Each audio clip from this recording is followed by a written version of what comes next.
RCF, il est midi.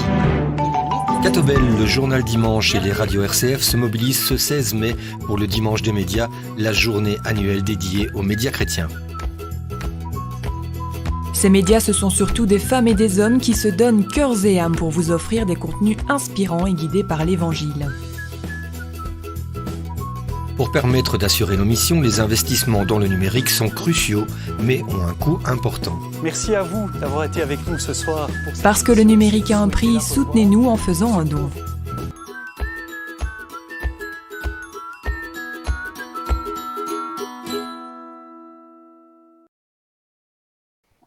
Bonsoir à toutes et à tous. J'ai l'immense plaisir ce soir d'être à l'antenne pour vous parler d'une conférence à l'occasion d'un bel événement, un événement annuel qui met à l'honneur les médias chrétiens et leur mission, organisée par Catobel, le journal dimanche et RCF. Alors le thème de la conférence est la révolution, la transformation numérique, et nous avons un invité de marque. Il s'appelle Emmanuel Tourpe, homme des médias, je crois que tout le monde le connaît. Il a travaillé longtemps à la RTBF. Il est philosophe. Il écrit des livres intéressants et il se passionne notamment pour cette transformation digitale. Donc la conférence va durer une 50aine de minutes. Vous pourrez et vous pouvez écrire vos questions sur le chat et après la conférence, dans 45 minutes, nous aurons un échange de questions et de réponses.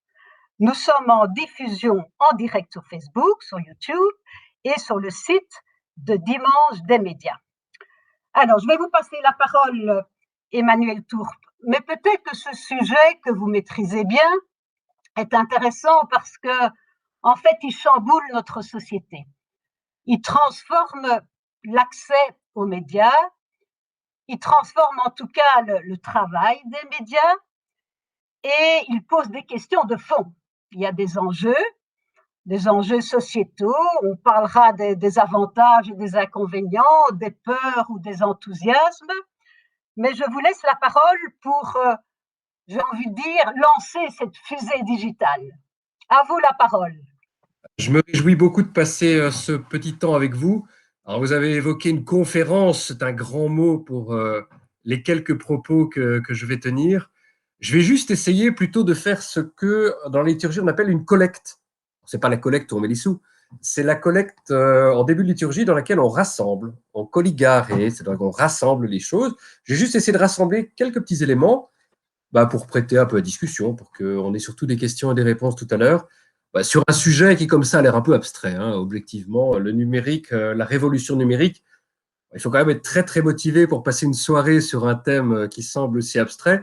On va essayer de le rendre un peu goûtu, et puis surtout, un objectif pour chacun d'entre nous, c'est de sortir de cette soirée en se disant, tiens, au fond, cette histoire du numérique, ça me concerne, plus que je ne le croyais, et j'ai peut-être des choses à faire. Alors, vous allez voir que les quelques propos, là, collecte, que je vais essayer de vous proposer ce soir, elle va tourner autour d'une grande idée. C'est une idée que je vais marteler un peu en permanence, et je vais la formuler de la manière suivante. Numériser n'est pas communiquer.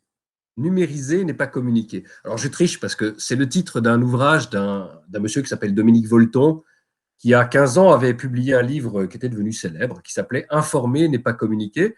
Moi, je le plagie ce soir, je le copie honteusement, et je voudrais simplement ce soir vous mettre comme leitmotiv que numériser n'est pas communiquer. Vous allez voir que l'idée de fond derrière ce que je vais vous dire, c'est que ce n'est pas parce qu'on a plein de moyens de communication numérique qu'on communique. Ma petite intervention, vous allez voir, elle aura deux aspects qui vont être très très clairs. Il y a un premier temps dans lequel je vais reconnaître, et je pense que vous serez d'accord avec moi, sur cette première partie en tout cas, ma foi que le numérique, c'est parfois des grandes promesses, c'est des grands mots, c'est tout un bazar comme ça, qui semble énorme, eh bien, je vais vous parler, moi, des limites du numérique au départ. Et vous allez voir que ce sera le titre de la première partie que j'aurai tout à l'heure. J'ai donné un titre un peu rigolo. Ça s'appellera « Les réseaux de la colère ». Ce sera la première partie de mon intervention. Et ensuite, dans une partie un peu plus positive, qui essaiera au contraire d'explorer tout ce qu'il y a comme opportunité dans le monde du numérique, pour chacun d'entre nous, hein, ce n'est pas un propos abstrait que j'aurai, eh bien, le titre sera le réseau du plus fort est toujours le meilleur. Donc, vous voyez deux parties qui sont très claires. Une première partie où on essaiera de voir ensemble, ma foi, malgré les limites du numérique, quoi en faire, sous le titre « Les réseaux de la colère ». Et une deuxième partie de mon intervention qui sera « Le réseau du plus fort est toujours le meilleur », où là, j'essaierai de mettre le doigt sur la nécessité aujourd'hui impérative, incontournable, d'investir le numérique et d'être en plein dedans. Alors, vous savez, quand on parle de numérique, d'abord, il faut savoir de quoi on parle. Hein. Moi, je vais partir de quelque chose de très simple, quelque chose d'extrêmement basique. La journée, notre journée, depuis le moment où nous nous levons le matin et le moment où nous nous couchons le soir. Alors, je pense que vous ne soupçonnez même pas les chiffres que je vais vous donner maintenant. En même temps, une fois que je les aurai dit, vous allez dire « Ah oui, tiens, j'ai jamais pensé, mais au fond, c'est logique. » Clotilde, est-ce que vous savez combien d'heures en moyenne un Belge passe aujourd'hui sur Internet dans sa journée? Donnez-moi un chiffre. 6 heures. Eh bien, vous êtes tout près. On est entre 5 heures et 6 heures de temps. 6 heures sur une journée de 24 heures, dont vous retirez le sommeil, dont vous retirez la nourriture, dont vous retirez le travail. 5 à 6 heures sur Internet. Et les chiffres que je vous donne là datent de bien avant les téléconférences et les visioconférences. Je ne fais même pas, ici, je ne tiens même pas compte des visioconférences. On parle de l'Internet récréatif. Les réseaux sociaux, Clotilde, en moyenne, le Belge, aujourd'hui, passe combien de temps sur un réseau social dans une journée? Plus que 6 heures. Bon, là, vous poussez, c'est parce que vous êtes une gourmande des réseaux sociaux. C'est 1h42, 1h42 qui s'ajoute à ce que j'ai donné tout à l'heure. Alors, à comparer aux 3 heures, un peu entre 3 heures et 4 heures de consommation TV, hein, pour le donner, ben ça s'ajoute encore si on prend d'autres moyennes.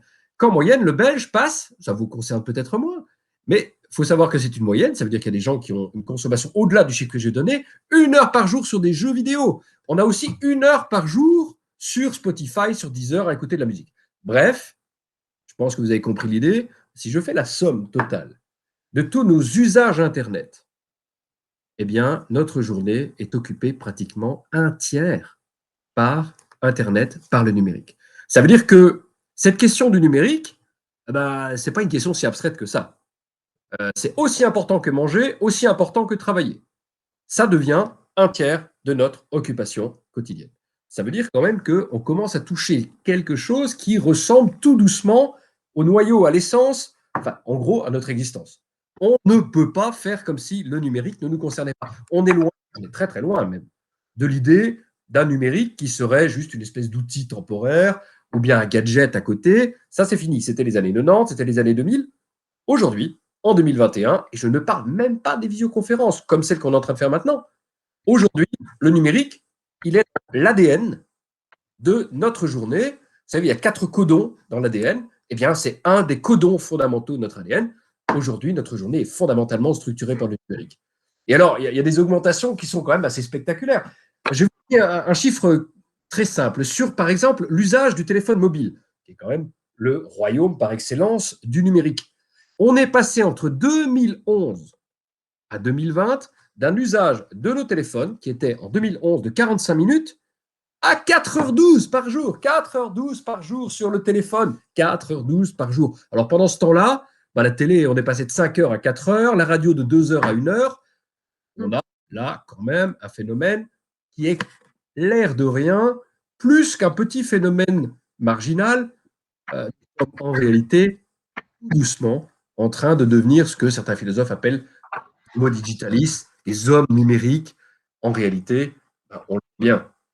Quoi que nous fassions, nous sommes cernés. Quoi que nous fassions, nous sommes embarqués dans le numérique. Quoi que nous fassions, on est dedans. Voilà. C'est ainsi, on ne peut rien y faire.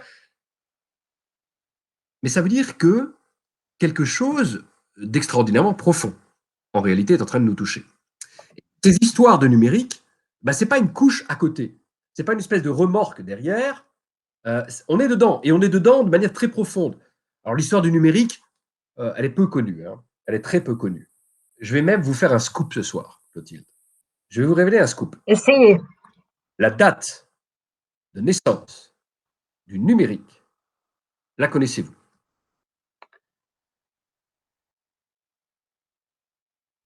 Les années 70. Non, 1947. Ça date très exactement, d'un article d'un mathématicien qui s'appelait Claude Shannon et qui avait un problème très simple à résoudre. C'était l'époque des téléphones dans lequel, quand on appelait au téléphone, il y avait plein de bruit, plein de perturbations du signal. Et il avait été payé par la société, le Belgacom, si vous voulez, américain, qui s'appelait la société Bell. Et lors de mission, on lui avait dit, c'est pas compliqué, mon coco, tu vas nous aider, à avoir beaucoup plus de possibilités de connexion de téléphone, et 2, tu vas nous aider à ce qu'il y ait moins de perturbations dans le signal, parce que quand on appelle, quand même, on comprend absolument rien du tout. Eh bien, Shannon a une idée absolument géniale, dont est née notre civilisation de 2021. C'est un article de 1947. C'est un tout petit article qui a donné un immense effet. Il a eu l'idée totalement géniale, c'est de ramener tout signal, quel qu'il soit, à un 0 et un 1. Si, cette petite performance, alors on appelle ça, il a emprunté ça à un mathématicien du 19e siècle qui s'appelait Boole, enfin bon, peu importe. Il a réussi cette idée absolument géniale de dire que tout ce qu'on peut envoyer, tout, n'importe quoi, un son, un bruit, une image, n'importe quoi, peut être ramené à une séquence de 0 et de 1. Et si vous avez vu le film Les Visiteurs, vous vous rappelez la séquence jour, nuit, eh bien le numérique, ce n'est que ça. Ce n'est que la possibilité d'envoyer tout message, quel qu'il soit, sous la forme de 0 et de 1. Notre civilisation du numérique est née en 1947, et ce dont les gens ne se sont pas rendus compte à l'époque, on le voit seulement maintenant, c'est que cette révolution et ce petit article étaient en réalité infiniment plus importants pour le destin de l'humanité que l'explosion de la bombe nucléaire de Hiroshima. À l'époque, et dans les années 60, on a cru que c'était l'atome qui était la grande révolution. Par définition, si je vais à Bruxelles, il me semble que l'exposition de 1958, on ne voit pas un article de Claude Shannon, on voit l'atomium, on voit un atome. Et en réalité, à l'époque, on s'est trompé. On s'est trompé parce que la vraie révolution de l'époque, c'était la révolution numérique, et on le voit seulement maintenant. Et c'est là que je pose l'enjeu. Je suis toujours dans mon introduction, je ne suis pas encore dans mes réseaux de la colère, et je ne suis pas encore dans mon réseau du plus fort. Je pose simplement l'enjeu, il est ici. En 1947, la vraie bombe atomique a explosé dans cet article de Claude Shannon. La réalité des choses, c'est que ce n'était pas la puissance de l'atome qui était la plus importante création du XXe siècle. C'était la découverte que tout signal, quel qu'il soit, quoi que ce soit que l'on puisse communiquer, peut être ramené à une séquence de 0 et de 1, et donc être traité par des ordinateurs, être traité par des mécaniques. Alors là, la vraie bombe atomique, en réalité, 1947, Claude Shannon. Mais cette bombe atomique-là, on la découvre seulement maintenant. On découvre seulement aujourd'hui, en 2021, et évidemment encore plus après le confinement, où même les gens qui étaient en retard dans le numérique ont bien été obligés de s'y mettre. Eh bien, ce qu'on découvre aujourd'hui, eh bien, c'est que ce numérique qui nous environne, eh bien, ma foi, il crée des immenses promesses, il crée des immenses déceptions, et nous nous retrouvons aujourd'hui, nous sommes un 10 mai en 2021, plein de perplexités, à la fois plein d'angoisse devant ce numérique qui nous environne. On vient de faire des expériences, en particulier pendant le confinement, qui étaient quand même objectivement à double tranchant, avec des choses qui semblaient sympathiques et d'autres qui l'étaient beaucoup moins. Et c'est le très bon moment, c'est vraiment le très bon moment, le 10 mai 2021, pour nous asseoir et nous dire, au fond, ces grandes promesses-là qu'il y a eu autour du village global d'Internet, dans les années 90, autour de Bill Clinton, cette grande idée que le monde allait devenir un immense moyen de communication relié par des réseaux électriques. Ça, c'était le rêve d'un type qui s'appelait Marshall McLuhan dans les années 1960 déjà. On se pose aujourd'hui le 10 mai 21 et on se dit, waouh quoi, le numérique, il y a à boire et à manger. Et ce soir, on va essayer de trier le bon grain de livret. On va essayer de se poser devant cette histoire du numérique, cet enjeu numérique, auquel on ne peut pas échapper.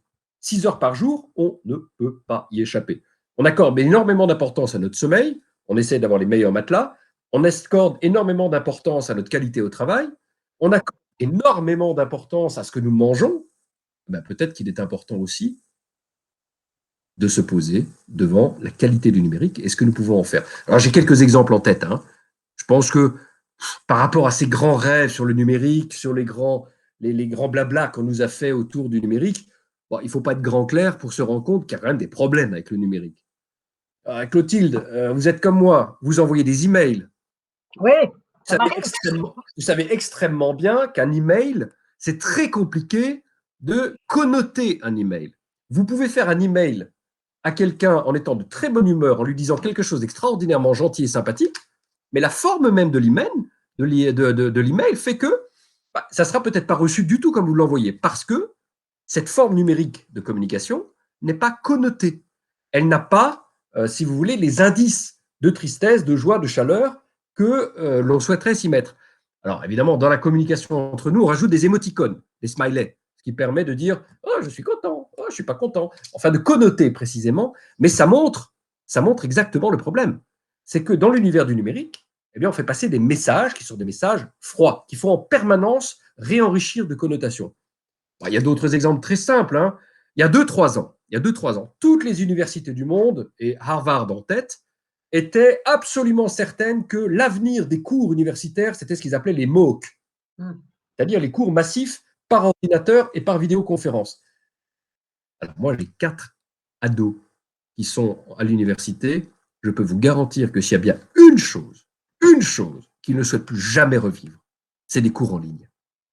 Et donc, le grand rêve des MOOC, le grand rêve de tout faire passer par le numérique, le grand rêve de faire exclusivement des vidéoconférences, tout le monde voit bien que ça ne va pas. Un professeur, et je suis professeur à l'université, il a besoin du contact et de l'interaction avec ses étudiants. Moi, quand je donne cours, je ne sais jamais s'ils sont en train de prendre leur bain, s'ils sont en train de manger ou s'ils sont en train de lire du Agatha Christie. Je ne sais jamais rien, en fait.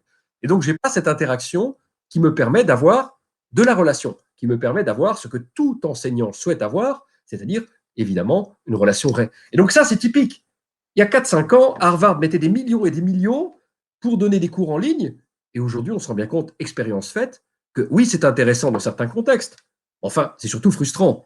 Et là, on voit bien une des limites du numérique. On voit bien que le caractère de relation humaine, il manque à ce numérique. Au travail. Je pense que tous ceux qui nous écoutent, probablement, pour la plupart, vous avez du télétravail.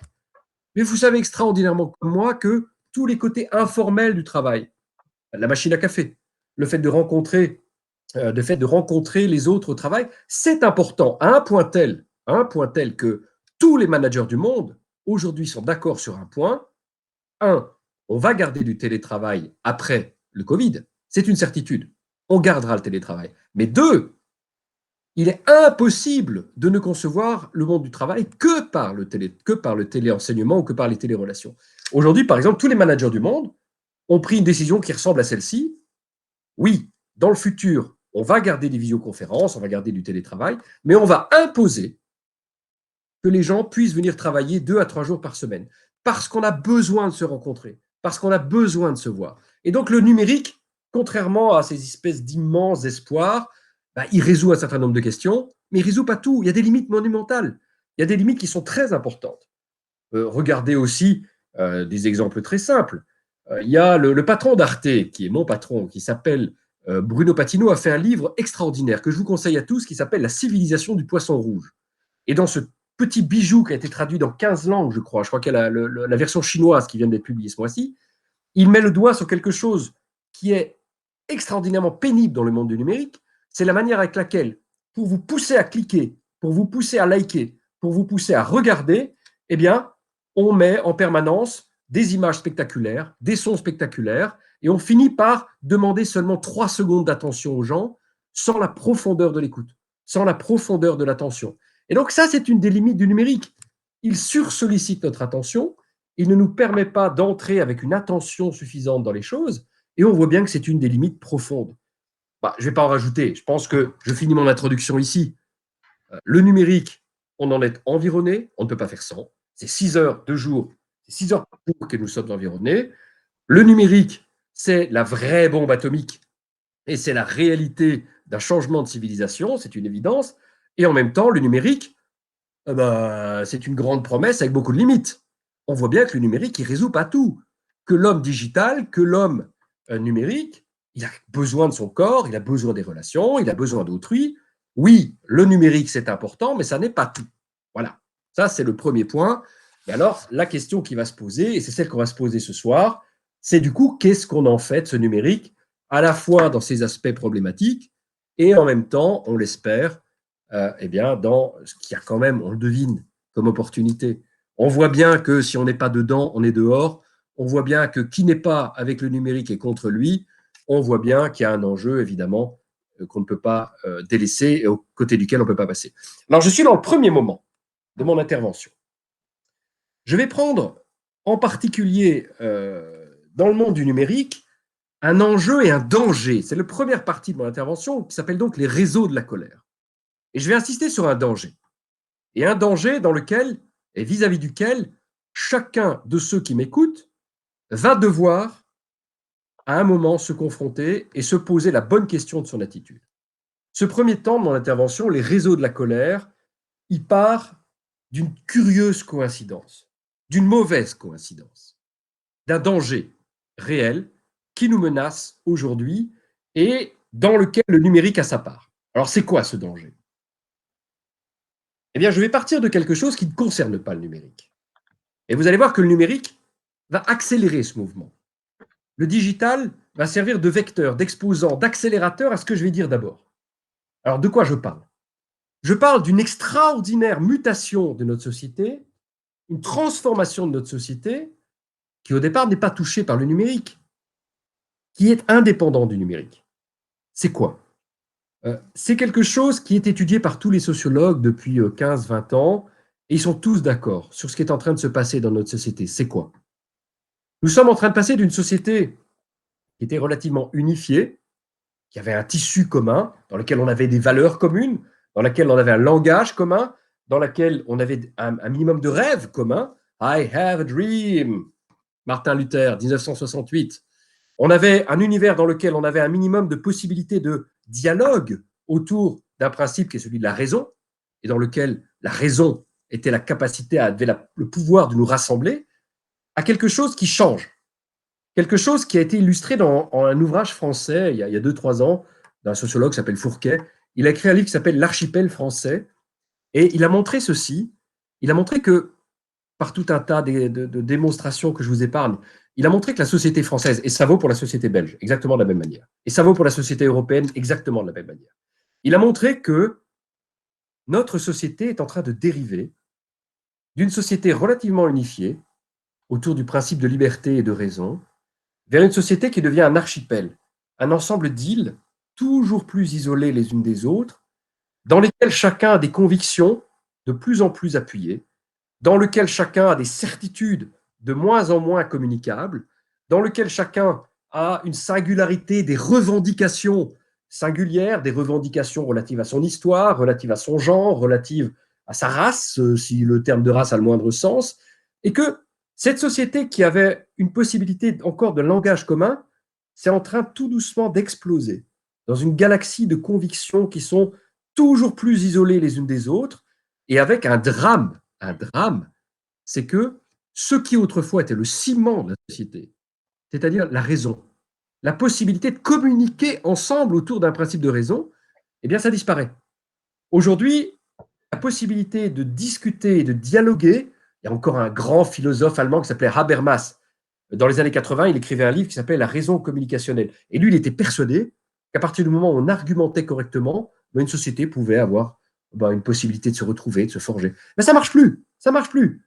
Aujourd'hui, on a quoi ? On a des logiques purement émotives, on a des revendications purement individuelles, et on a en réalité une explosion, une galaxie d'individus qui sont de plus en plus opposés les uns aux autres. Vous savez, on a une femme de droite et une femme de gauche, curieusement, qui tirent le même constat aujourd'hui. Eugénie Bastier, pour la droite, Fourest, pour la gauche, tirent exactement le même bilan aujourd'hui. Nous sommes dans une société qu'elles appellent toutes les deux une génération offensée, dans laquelle n'importe qui s'estime victime de tout le monde, dans laquelle chacun estime que ses revendications doivent primer sur les revendications de tous, et dans laquelle, au final, on n'est plus dans une société qui hiérarchise les demandes, qui hiérarchise les droits de chacun, qui essaie de les organiser. Mais non, on a à feu et à sang une société dans laquelle le dialogue n'est plus possible parce que chacun est uniquement dans la revendication pour lui-même et ne cherche même plus un bien commun, ne cherche même plus un langage commun, et on a cette explosion sociétale. Alors, j'ai parlé de Bastier ou de Fourès pour la droite et la gauche, j'ai parlé de Fourquet pour l'archipel français, mais c'est vrai, il y a plein d'autres penseurs. Par exemple, regardez, ici, j'ai un livre qui a fait fureur aux États-Unis, qui s'appelle Why We Are Polarized. Pourquoi nous sommes polarisés aux États-Unis, qui est paru il y a 2-3 ans. Eh bien, il explique également de la même manière que la société dans laquelle on se trouve est polarisée en profondeur. Et c'est un danger, évidemment, qui est le plus grand danger que notre société ait connu depuis la Révolution française, depuis les Lumières anglaises. C'est un risque qui, aujourd'hui, est grave, qui est un risque imminent d'une société qui va exploser. Vous savez, il y a des tribunes de militaires en France qui disent « attention, risque de guerre civile, etc. » Bon, je pense qu'ils sortent de leur rôle, mais ils mettent le doigt sur quelque chose qui est juste, c'est que une société qui jusqu'ici tenait par la raison, qui tenait par des rêves communs, qui tenait par la possibilité de parler ensemble, elle est à 2 doigts d'exploser. Et c'est là qu'intervient le digital et le risque du digital. Pourquoi? Eh bien parce que ce lent mouvement vers des explosions de revendications dans tous les sens, ce fait qu'il n'y a plus de possibilité de trouver un bien commun, eh bien curieusement, le digital accélère ce mouvement, et il est clair que le numérique, et en particulier les réseaux sociaux, que j'ai appelés les réseaux de la colère, eh bien, pourrait tendre, évidemment, à accélérer ce mouvement de polarisation.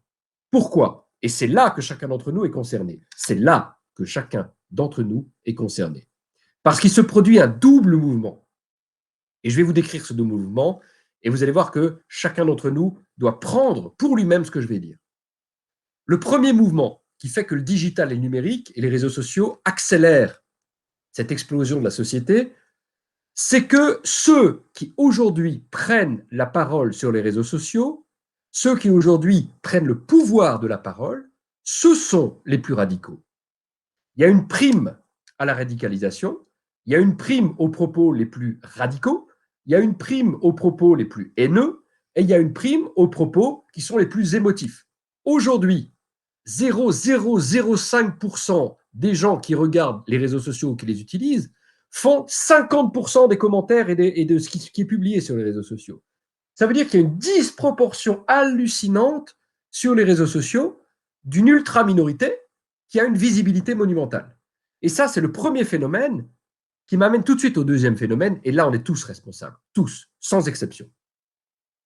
C'est que la majorité, c'est-à-dire ceux qui pourraient introduire sur les réseaux sociaux de la pondération, qui pourraient introduire sur les réseaux sociaux un juste milieu, qui pourraient introduire sur les réseaux sociaux des formes de dialogue, des formes de rationalité qui sont des rationalités par l'exemple, la rationalité par des histoires qui sont des histoires profondes, la rationalité en mettant simplement les gens en contradiction avec des propos qui ne sont pas rationnels, eh bien cette majorité qui est capable et qui en réalité voit sur les réseaux sociaux ce qui se passe, elle ne prend pas la parole sur les réseaux sociaux. Alors, ça a déjà été étudié, ça ne date pas de la digitalisation, ça avait été étudié dans les années 70 par une grande dame qui s'appelait Noël Neumann, qui avait déjà écrit des articles qui avaient fait fureur à l'époque, qui s'appelait La spirale du silence. La spirale du silence. Et elle avait montré comment dans les médias, ceux qui, en réalité, sont les plus pondérés, ceux qui peuvent intervenir de la manière la plus juste milieu, qui ont la capacité de remettre un lien social, de remettre la communication, qui ont la capacité de rappeler aux radicaux qu'ils sont radicaux et qui ne sont pas la majorité, ils ne prennent pas la parole. Nous ne prenons pas la parole sur les réseaux sociaux. Les réseaux sociaux sont devenus des réseaux de la colère parce que nous n'y introduisons pas la paix. Acquiert la paix et des milliers autour de toi la trouveront. Eh bien, cette paix-là, la plupart d'entre nous ne sommes pas capables de l'introduire sur les réseaux sociaux. Ce que je dis vaut pour le monde catholique et il vaut de manière générale pour la société civile. Qu'est-ce qui est en train de se passer? Eh bien, nous avons une confusion majeure à l'esprit. Quand vous et moi, nous allons compulser Facebook, quand nous allons sur YouTube, quand nous allons sur Twitter, eh bien, nous mangeons du popcorn et nous regardons le spectacle. comme si nous regardions la télé ou comme si nous écoutions la radio. C'est une erreur fondamentale. Dès que j'ouvre un réseau social, je suis impliqué, je suis engagé. Ne rien faire, c'est un acte. Ne pas liker, c'est un acte. Ne pas commenter, c'est un acte. Ne pas être dans la logique du réseau social qui suppose que je suis impliqué et que je dois intervenir, c'est ne rien comprendre aux réseaux sociaux. Et les réseaux sociaux, aujourd'hui, dans le monde du numérique, sont en train d'accélérer la radicalisation de la société, sont en train d'accélérer le déchirement du tissu social parce que nous n'intervenons pas. Et là, je m'adresse aux catholiques, mais je ne m'adresse pas seulement aux catholiques. Je m'adresse aux fils des Lumières. Je m'adresse à quiconque veut qu'à un moment une société soit une, qu'une société soit à la fois diverse dans ses représentations, mais une dans ses rêves, une dans son projet, une dans sa volonté de vivre ensemble, une dans le bien commun qui l'anime. Eh bien, tant que nous désertons les réseaux sociaux, tant que nous laissons les réseaux sociaux être les réseaux de la colère et que nous n'y intervenons pas, que nous sommes ce qu'on appelle aux États-Unis des couch potatoes, c'est-à-dire des patates dans un divan, qui ne bougent pas, qui ne font rien, qui regardent les commentaires Facebook en mangeant leur popcorn, qui aux toilettes zappent le TikTok, qui aux toilettes regardent ce qui se fait sur Facebook, sans commenter, sans intervenir, sans venir dans le champ du débat pour introduire de la paix, de la médiation, du juste milieu, de la raison et au final des lumières. Et sorry, mais entre l'évangile et les lumières, il y a un lien fondamental. Eh bien, nous ne sommes pas dans notre rôle. Et ça, c'est le premier point que je voulais vous dire. Et Clotilde, je vais vous l'illustrer avec un texte de 1842. D'accord. Je finirai ma première partie avec ça. Je vais vous l'illustrer avec un texte d'un bienheureux qui s'appelle Frédéric Ozanam.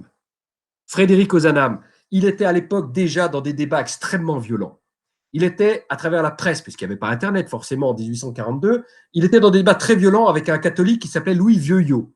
Et Louis Veuillot, à l'époque, lui, il était persuadé que les catholiques devaient être extrêmement véhéments, qu'il fallait être extrêmement zélés, qu'il fallait donner des coups d'épée, qu'il fallait donner des coups de mots, qu'il fallait être très dur dans les débats.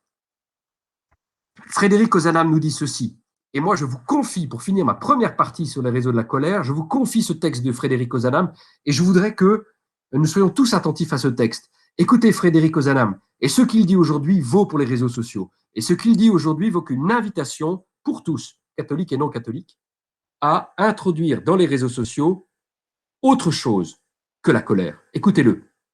Frédéric Ozanam. La bonté sera le caractère de la controverse chrétienne. La bonté sera le caractère de la controverse chrétienne. Écoutez, je vous lis un passage entier de Frédéric Ozanam.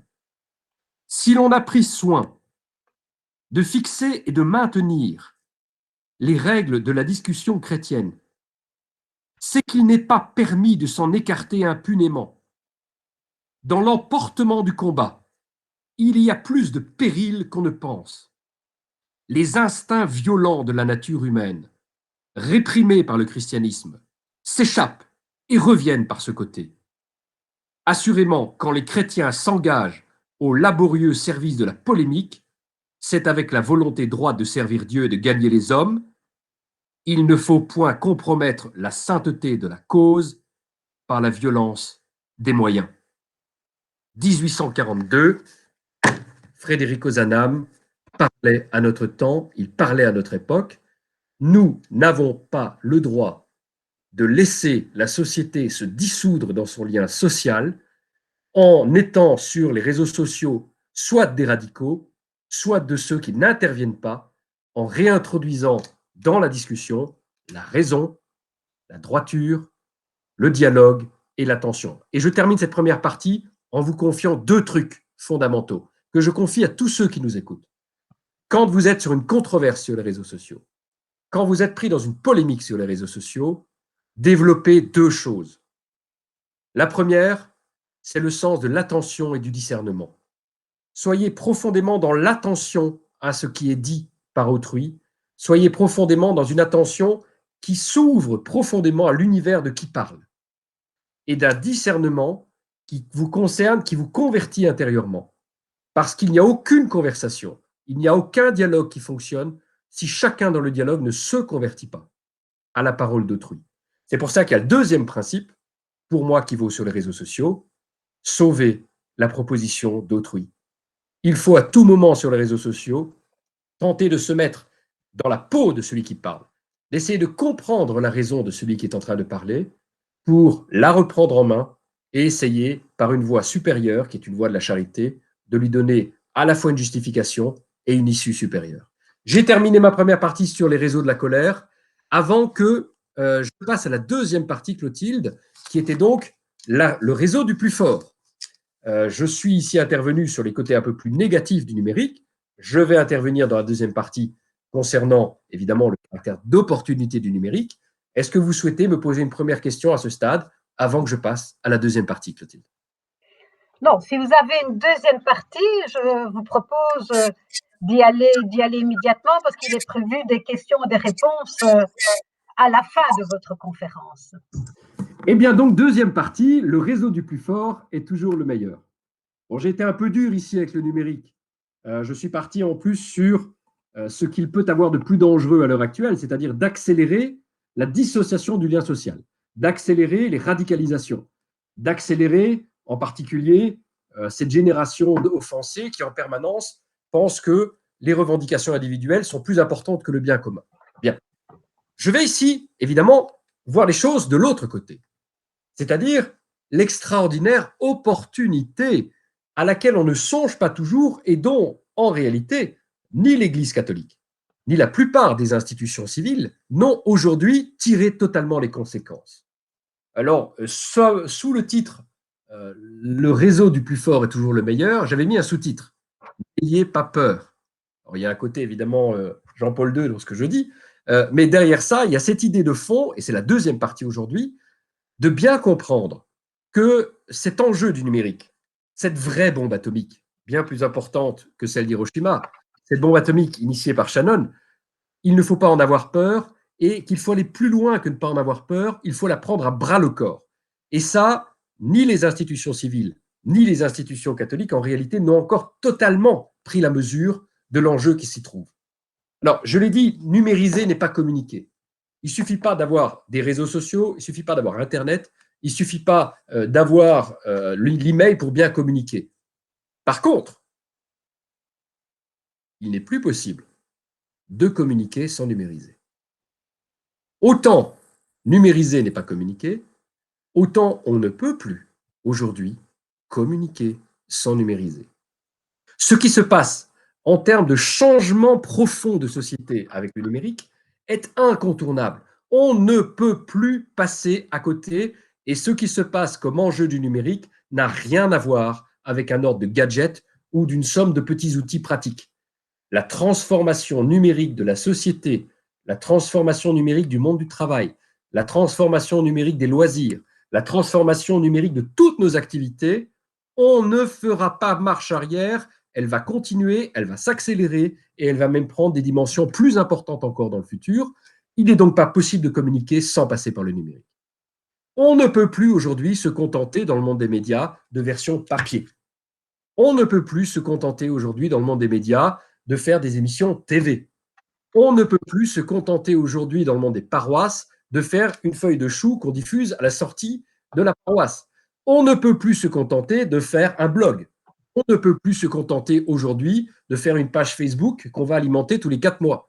On ne peut plus se contenter aujourd'hui de mettre l'horaire de la messe et qu'on va réviser à peu près tous les 4 ans sans même se rendre compte que ce n'est pas à jour.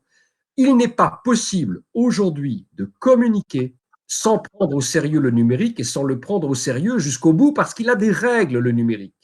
Ce n'est pas un accessoire d'ornement. Le numérique, il a des règles, il a une rigueur. Le numérique, il a toute une exigence qu'il faut vraiment avoir devant les yeux. Et ça, c'est l'enjeu, évidemment, pour les médias catholiques, mais pas seulement, pour tous les autres médias, de bien vouloir se mettre à la hauteur des exigences que le numérique impose. Il n'est pas possible aujourd'hui de prétendre être un média, ou même pour vous comme pour moi, de communiquer sans connaître à fond les règles du numérique.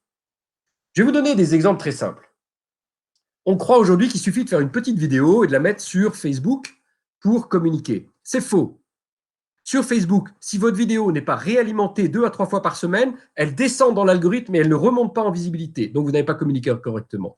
Les gens pensent qu'aujourd'hui, il suffit de faire une petite vidéo sur YouTube pour que la petite vidéo soit vue. C'est faux. Aujourd'hui, les règles sur YouTube, c'est des grandes vidéos pour qu'elles remontent dans l'algorithme.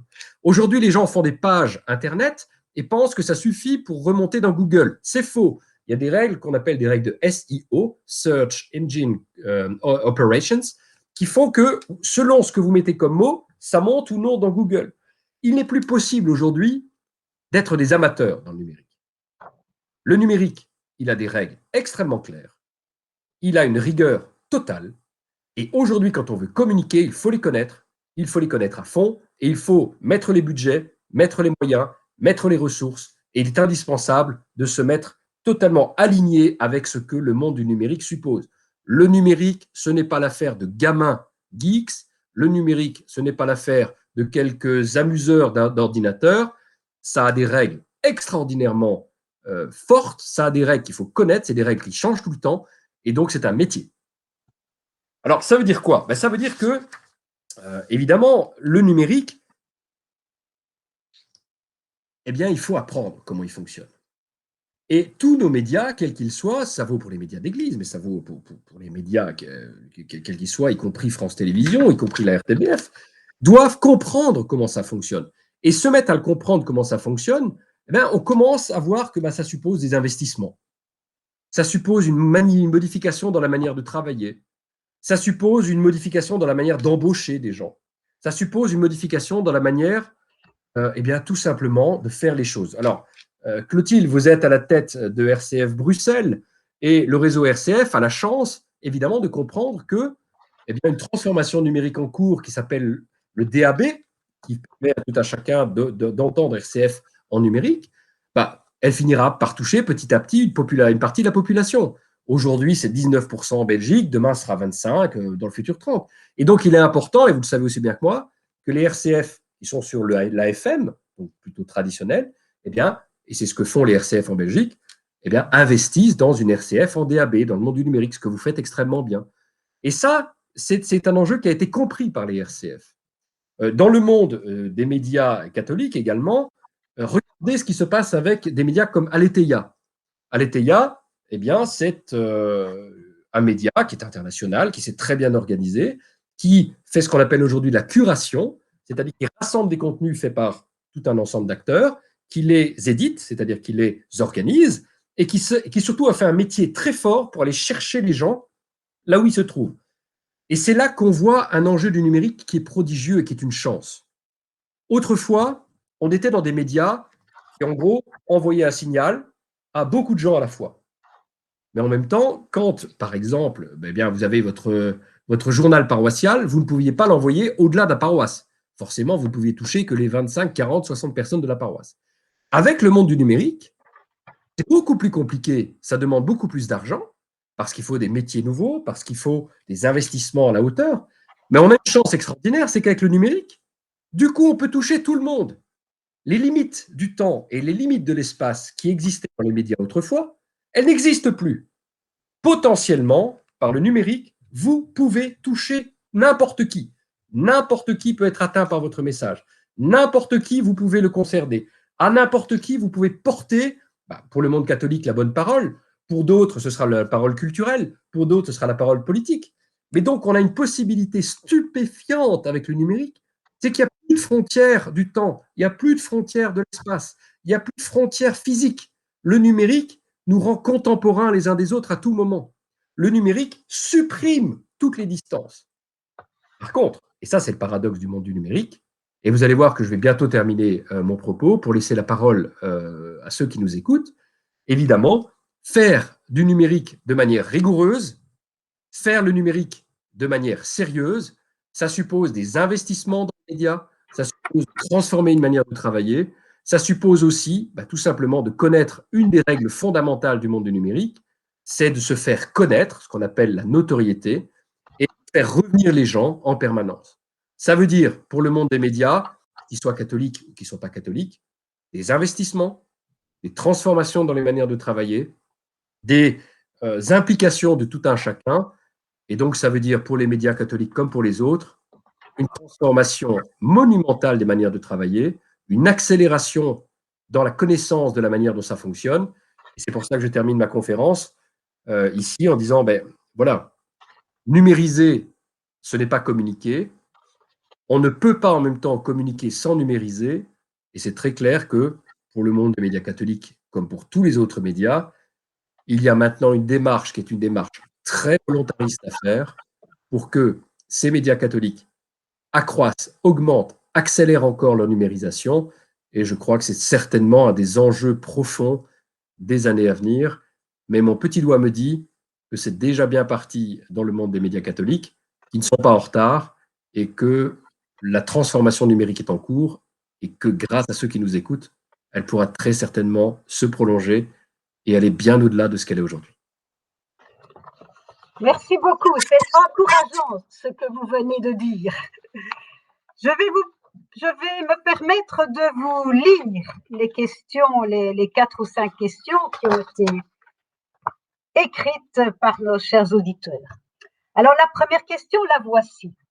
Les réseaux sociaux ne favorisent-ils pas le maintien dans le même cercle d'opinion? L'algorithme ne montre que ce qui ressemble à nos propres convictions. Les messages pacifiques disparaissent, noyés dans les messages de la colère. Qu'en pensez-vous?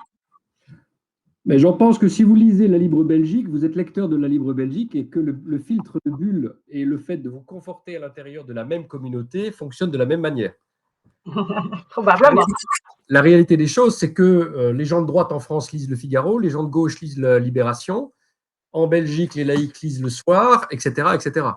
Donc, ces manières à tout moment de se rassurer, qu'on appelle un biais de confirmation en psychologie, de se rassurer en allant voir que ce qui conforte nos opinions, celui-là, il date de l'âge des cavernes. Donc, le fait que sur Internet, nous ne voyions apparaître que ce qui conforte nos opinions, ça, je dirais que c'est l'histoire humaine. C'est également accéléré par certains types d'algorithmes. Par exemple, je vous donne un exemple très simple, les premiers algorithmes de Facebook favorisaient ça, c'est-à-dire qu'ils faisaient remonter que ce qui était dans le sens de vos opinions ou de ce que vous vouliez voir. Ça a un peu changé, Facebook a changé son algorithme. Ce qu'on appelait des bulles de filtre, c'était très vrai dans les années 2000, c'est moins vrai maintenant. Par contre, il y a d'autres types, par exemple chez Google, ce n'est pas du tout ça. Au contraire, l'algorithme de Google faisait tout pour vous ouvrir à des horizons que vous n'aviez pas. Donc, ça dépend d'une certaine façon, certes des algorithmes, certes des réseaux sociaux, mais pas seulement. Ça dépend de vous. Si vous n'allez pas sur des pages, si vous ne vous abonnez pas à des flux de gens qui n'ont pas forcément les mêmes opinions de vous pour vous ouvrir l'esprit, si vous n'allez pas voir des posts de gens qui ne sont pas forcément de votre opinion, bah forcément la bulle de filtre elle va se faire. Donc la première bulle de filtre, c'est vous. Et ça ne concerne pas spécialement Internet. Alors, ce qui est vrai, par contre, c'est que, évidemment, du point de vue purement commercial, comme Facebook n'a rien d'une entreprise, ce n'est pas des mécènes, hein, ce sont des gens qui veulent faire de l'argent. Leur but, c'est que de regarder ce que vous publiez pour vous proposer des choses à vendre qui se rapprochent le plus de ce que vous avez envie de voir. Bon, en même temps, Facebook, vous aurez noté que vous ne payez pas pour être dessus. Donc, il faut bien qu'ils se rémunèrent d'une certaine manière. Mais la démarche profonde qui est celle de Facebook, elle est facilement contrecarrable par celui qui utilise Facebook. Moi, j'ai combien j'ai 4060 amis, soi-disant, sur Facebook. J'ai plein de gens qui ne sont pas de mes opinions et pas du tout de ma manière de penser. Je vais en permanence essayer de nourrir ma manière de penser, de nourrir ma manière de communiquer avec des gens qui n'ont pas forcément la même opinion que moi. Je pense qu'on gagne tous à avoir un état d'esprit qui est ouvert. Alors, il est très clair, vous pouvez utiliser Facebook et les réseaux sociaux pour vous fermer encore plus l'esprit. Mais vous pouvez les utiliser pour vous ouvrir encore plus l'esprit. Et ça, ce n'est pas Internet, et ça, ce n'est pas les réseaux sociaux, c'est un choix personnel et c'est une attitude intérieure. C'était la question d'Anne-Françoise. Alors, la question de Charlotte maintenant. Si on veut intervenir selon les conseils faits ce soir, être attentif et discerner, cela amène à ne réagir qu'à peu de commentaires. Il faut du temps pour rédiger finement chaque réponse. Quels conseils nous donnez-vous? Alors, il y a plusieurs conseils que je peux donner dans l'ordre du temps. De saisir ce conseil de la philosophe Simone Veil. Je ne parle pas de la femme politique Simone Veil, je parle de la philosophe Simone Veil qui est morte en 1943 qui avait fait de la qualité d'attention la première vertu la plus profonde dans les rapports humains, l'attention. D'abord, ne pas être dans la réaction, même quand ça touche à mes valeurs profondes. D'abord, ne pas être dans la protection de ce que je suis, de ce que je pense, mais l'inverse. Alors, on peut dire ouvrir les chakras, si vous voulez une version un peu triviale. Mais plus profondément, il y a cette idée de passer d'un mode de communication où je me ferme dès que ce n'est pas ce que je pense, à un mode de communication où, au contraire, j'essaie de comprendre ce qui m'est dit et je me tourne avec attention, je développe une qualité d'attention en moi, je nourris cette attention, j'aiguise cette attention pour être dans l'objet de ce dont on parle.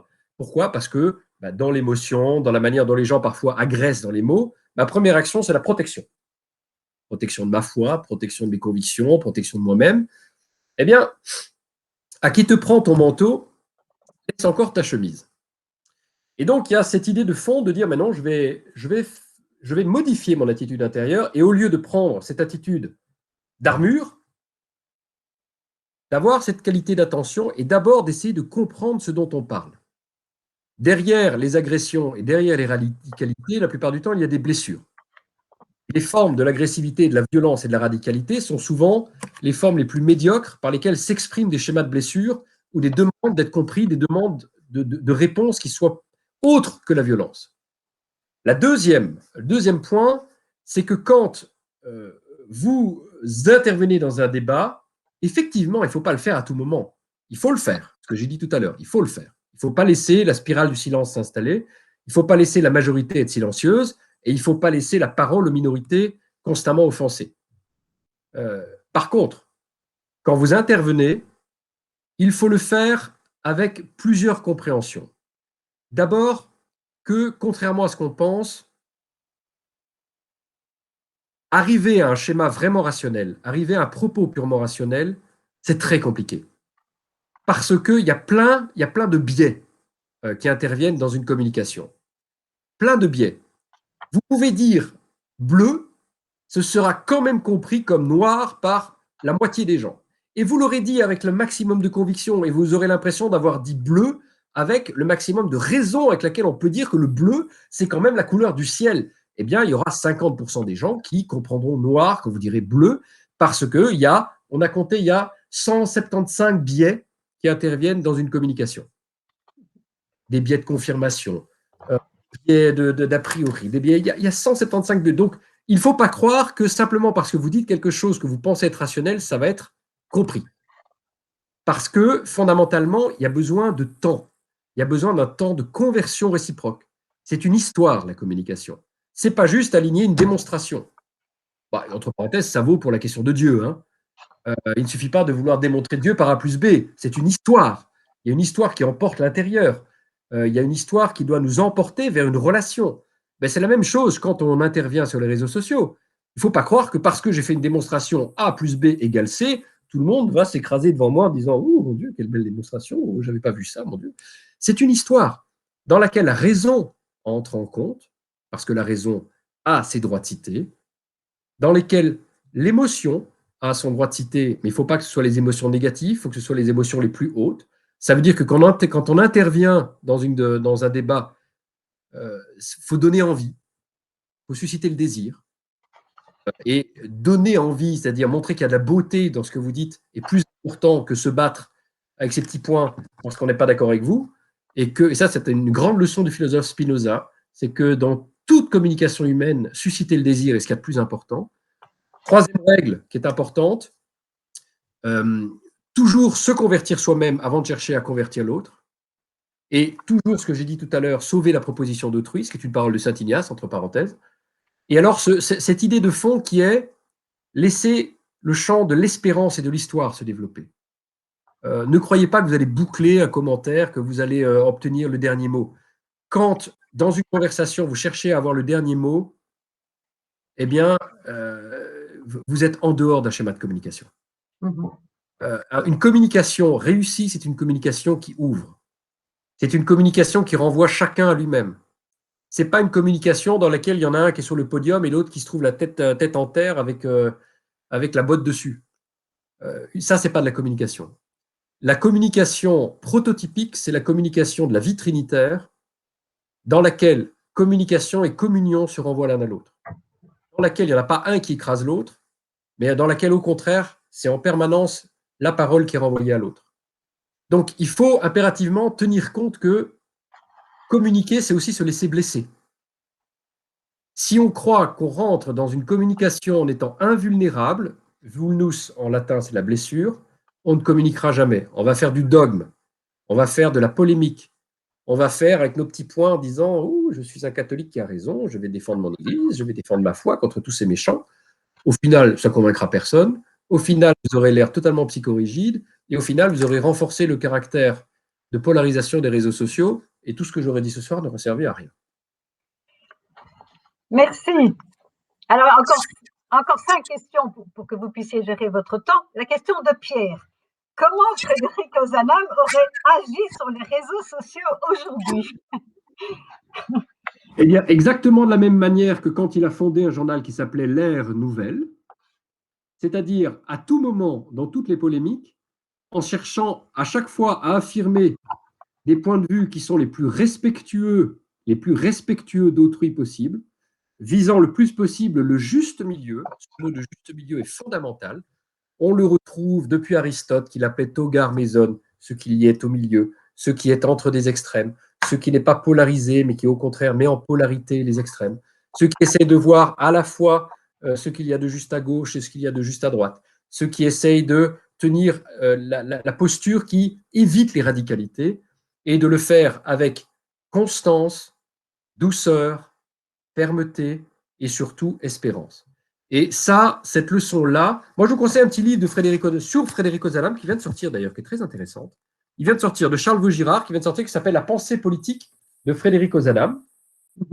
Lisez ce livre, vous aurez la réponse à votre question.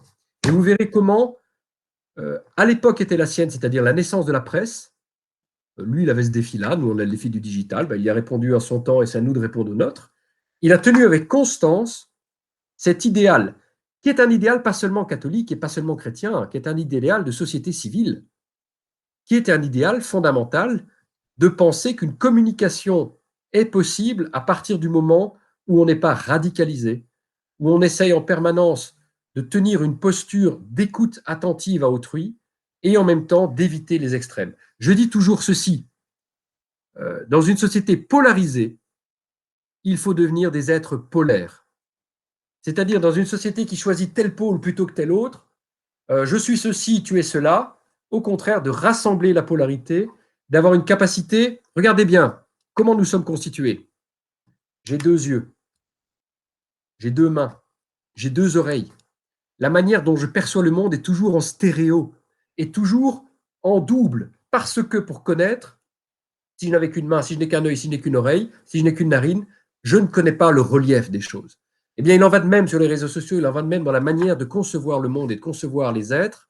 À chaque fois que je ferme un œil, que je ferme une main, que je suis soit totalement à gauche, soit totalement à droite, soit totalement progressiste, soit totalement traditionnaliste, soit de Paul, soit d'Apollos, soit etc., etc., je perds ce qui fait l'unique couture du Christ, je perds ce qui fait l'unique tissu social d'une société, je perds ce qui est au final la parole du Christ, ut unum sint, que tous soient un.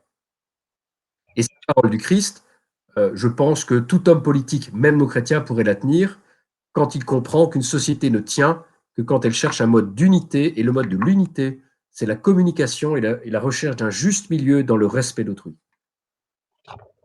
Merci, c'est dense ce que vous dites. Alors, la question d'Ophélie. Que pensez-vous de l'impact écologique de cette numérisation grandissante? Faut-il vraiment réagir en postant un commentaire, une vidéo, une photo, ou ne pas réagir et donc ne pas polluer une fois de plus?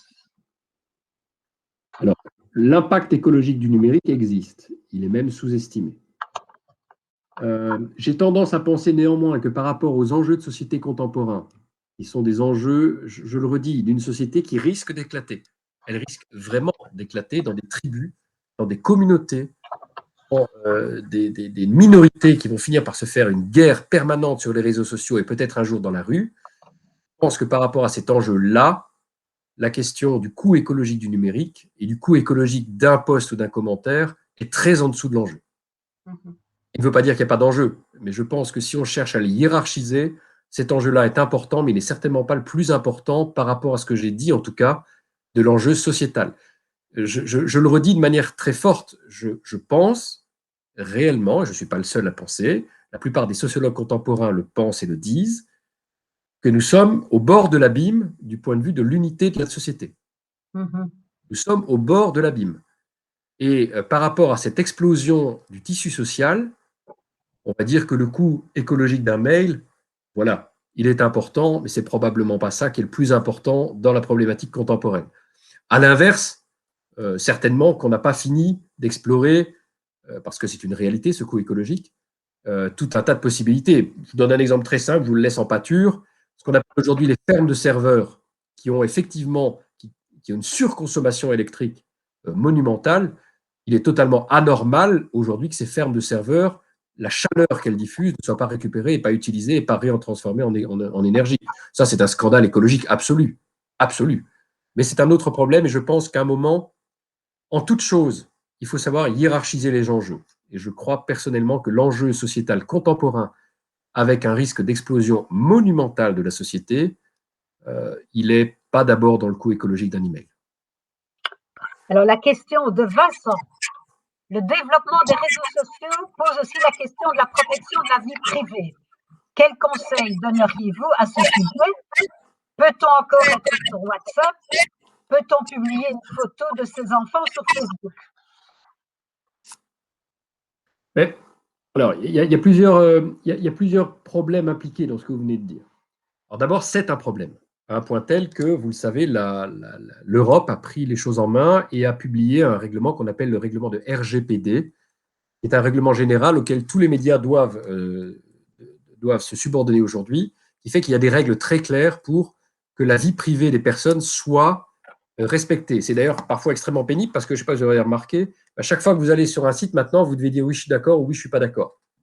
Mais ça fait partie du RGPD, c'est-à-dire de la possibilité que vous ayez de dire oui, j'accepte que mes données soient utilisées ou pas données. Donc, je dirais que sur le plan politique, cet enjeu de la vie privée a été pris au sérieux et que dans les médias aujourd'hui, il est pris très au sérieux et qui sont soumis à des lois qui sont des lois rigoureuses. Ça, c'est le premier élément. Le deuxième élément, il n'est pas politique, il est de bon sens. Il est de bon sens, de simple bon sens. À partir du moment où on a compris qu'un réseau social, c'est se mettre à nu devant toute une population dont je ne sais rien, ou très peu de choses, eh bien, je prends des précautions pour, évidemment, ne pas révéler ce que je ne veux pas être révélable. Si je commence à publier sur Facebook le fait que je pars pendant 3 semaines aux Caraïbes, n'importe quel voleur, même de bas étage, comprend que ma maison est vide pendant 3 semaines. Si je commence à mettre des photos de mes enfants, sachant le pourcentage de pédophiles dans la population, je trouve que c'est prendre un risque qui est particulièrement absurde. Si je commence à partager des éléments de ma vie privée dont je ne veux pas qu'ils deviennent publics, je ne vais pas sur Facebook. Donc il y a une sorte de, je dirais, de naïveté qu'il faut dépasser avec les réseaux sociaux. On a l'impression, et tout est fait pour susciter une forme de confiance et de transparence, alors qu'en réalité, non. Tout sur les réseaux sociaux est rôle. Dans tous les réseaux sociaux, nous avons des personnages, des visages. Et il faut assumer ce rôle. Penser que sur les réseaux sociaux, il suffit d'être transparent, être dans une forme de communication joyeuse et exubérante et enthousiasmée, c'est ne rien comprendre aux réseaux sociaux qui sont un jeu de rôle. Un réseau social, c'est un jeu de rôle. Et donc, quel rôle je veux jouer sur le réseau social? Il n'y a aucune transparence pure sur les réseaux sociaux, ça n'existe pas. La question de Pilar. Aletheia a quelque chose de solide à transmettre dans le monde catholique. Est-ce toujours le cas en Belgique? Aletheia est une initiative parmi d'autres qui est puissante, qui est fragile parce que financièrement, ils sont très très fragiles, ils vivent de pubs et de dons et ils font régulièrement des appels aux dons que je vous invite à regarder régulièrement, même si je pense que le dimanche des médias ici devrait vous permettre d'abord de vous concentrer sur les médias belges, ce que Aletheia n'est pas. Et ils ont simplement compris quelque chose qui est la puissance de l'international et de la curation internationale. Ils ont des articles qui viennent de tous les pays du monde. Ils ont compris la puissance du numérique et la possibilité de toucher tout un tas de publics dans le numérique. Mais globalement, voilà, c'est un média qui a sa valeur, qui a son pouvoir, qui a sa puissance.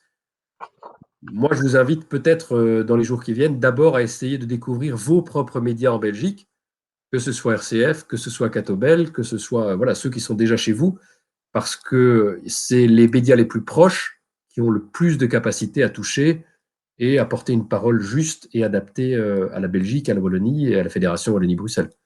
Donc, j'ai évoqué Aletheia, mais je vous invite plutôt à attirer votre attention sur les médias belges, avant toute chose. La question de Lucie. Qu'en est-il des personnes qui n'ont pas accès à un ordinateur et qui sont peu connectées? Vai victis. Malheureux vaincu, que puis-je dire. Sur cette base-là, on a retardé très fortement la numérisation de tout un tas de processus d'État, d'administration. Je pense qu'aujourd'hui, il y a une époque à laquelle il n'y avait pas possibilité de ne pas avoir le téléphone à la maison, ne pas avoir aujourd'hui de volonté de se connecter, c'est se couper très certainement de la plus grande partie des activités de la société. Qu'est-ce que je peux dire d'autre là-dessus? Voilà. Après ça, il y a des initiatives politiques à prendre pour ceux qui n'ont pas les moyens de se connecter. Ça ne me regarde pas, mais je pense que le retard qui a été pris dans notre société contemporaine par rapport en particulier aux pays asiatiques, en particulier aux pays de l'Amérique du Nord, sur la numérisation de tout un tas de processus de l'État, voire des entreprises, sous prétexte que beaucoup de gens n'avaient pas accès au numérique, nous a fait prendre un retard. Et que cet argument-là ne suffit plus aujourd'hui et que beaucoup de gens se mettent eux-mêmes hors champ de la société en refusant de se connecter.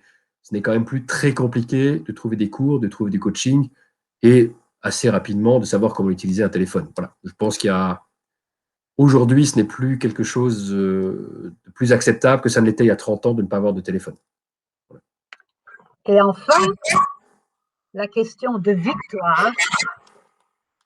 Quelle est la pérennité des réseaux sociaux? 3 petits points. Que dites-vous à ceux qui veulent tout stopper? Il y a 2 questions différentes dans la question. Les réseaux sociaux ne mourront pas.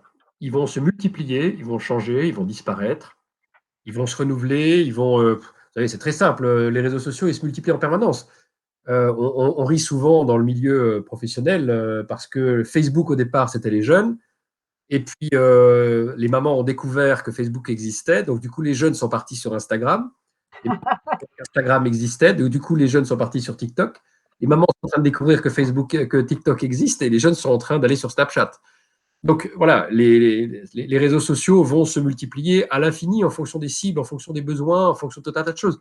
Les réseaux sociaux, la difficulté qu'on va avoir dans les prochaines années, ça va être leur multiplication.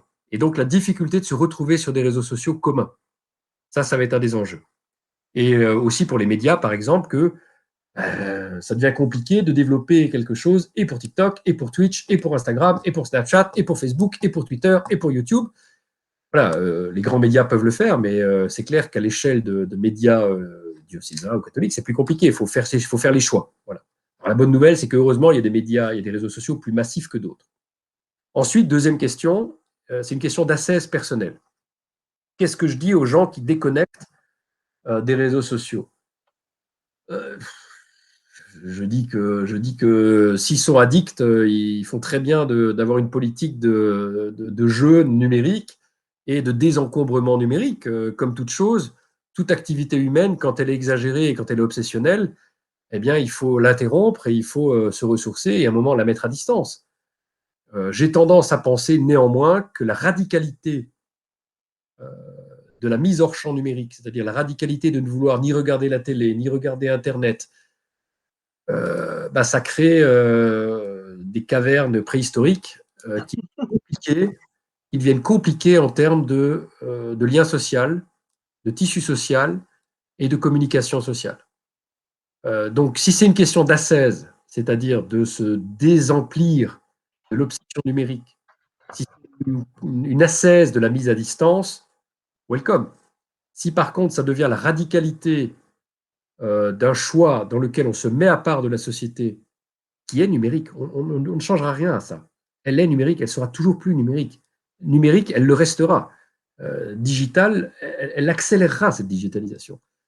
Bah, ma foi, cultivons des carottes bio et faisons notre potager en n'ayant rien conscience de ce qui se passe dans le monde. C'est une possibilité. C'est un choix politique. Je ne suis pas sûr qu'il va aider à la reconstruction du lien social qui est en train de se morceler. Merci beaucoup, Emmanuel. On est arrivé à la fin de l'exercice. Vous avez fait une conférence bien intéressante. Je crois que cette conférence nous a permis d'aborder des sujets nouveaux et d'être au monde de façon nouvelle. Cela vaut aussi pour les médias chrétiens. Et je crois que, étant pleinement engagés dans les médias chrétiens, nous devons jouer le jeu. Et avec toutes les mises en garde que vous avez faites, je crois que Catobel a très bien fait d'organiser une conférence sur ce sujet, en plus avec vous, avec cet aspect de regard de philosophe sur la société. Ben, je crois qu'on va inviter le public à manier avec enthousiasme le numérique, à être engagé, comme vous avez dit, parce qu'on est impliqué de par la force des choses et d'être présent comme chrétien également. Vous avez cité des choses intéressantes pour la vie de notre Église. Alors, j'invite évidemment tous ceux qui nous ont entendus à réécouter la conférence en ligne sur Dimanche des médias ou sur RCF en podcast et à dire à vos amis surtout que cette conférence a eu lieu. J'invite aussi les auditeurs à ne pas en rester là. Vous savez qu'il y a 2 autres conférences qui sont organisées par Catobel, une demain et une après-demain. Donc demain, c'est Christophe Herrings avec Angélique Tazio qui va vous parler des médias et l'annonce de la foi. Et mercredi, c'est Tommy Scholtes avec Thomas Sabadini qui vont vous parler des chrétiens et des réseaux sociaux, eux aussi. Donc moi, je félicite en tout cas Catobel d'avoir pris cette initiative. Ce n'est pas tous les jours qu'on entend parler du numérique dans nos églises, dans le milieu d'église. Vous avez dit, Emmanuel, que les médias catho n'étaient pas en retard, qu'il fallait y aller, mais qu'ils n'étaient pas en retard. Je trouve que c'est un compliment pour tous les travailleurs des médias chrétiens. Et donc voilà, nous allons en rester là et je vous invite évidemment à soutenir Catobel, Dimanche et RCF par un don, tout en vous disant que dimanche prochain, c'est le dimanche des médias chrétiens. Bonne soirée à tout le monde et merci beaucoup.